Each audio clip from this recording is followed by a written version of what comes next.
Here's the reason why this is a problem.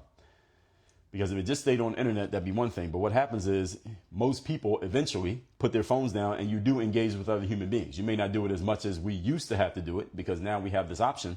But eventually every human, no matter how much you use the internet, eventually you talk to a person in real life. Now, if you've been so conditioned that I can say anything to anybody and nothing's going to happen to me, you might put your phone down and talk to somebody in real life the way you would through TikTok until you realize, oh, that person's right there in front of me and they don't like what I just said. And now you are ill prepared to deal with the response of that person. This is one of the problems. And I see this on social media often. People just talking crazy to people who they don't know. And again, you can get away with it because they don't know who you are. And again, your name and face are hidden. What's going to happen to you? Essentially, nothing's going to happen to you.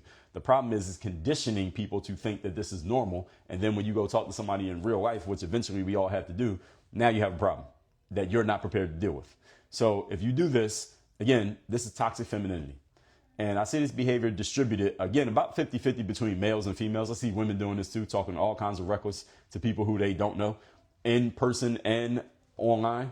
And what I'm talking about here is when something's objectively true, when a facts or the truth, I'd rather say the truth than just say facts, are laid out in front of a person simply because those truths and facts may conflict with your emotions. You got to be willing to put your emotions aside and accept the reality of what's being put in front of you. And again, I'm holding men accountable to this much more than the women.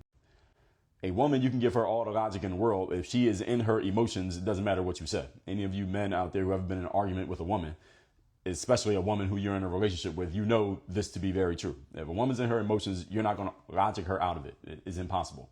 Trust me, I've tried and it didn't work. And many of you have tried and it doesn't work. And the ladies out there, you know that men have tried and you know that it doesn't work.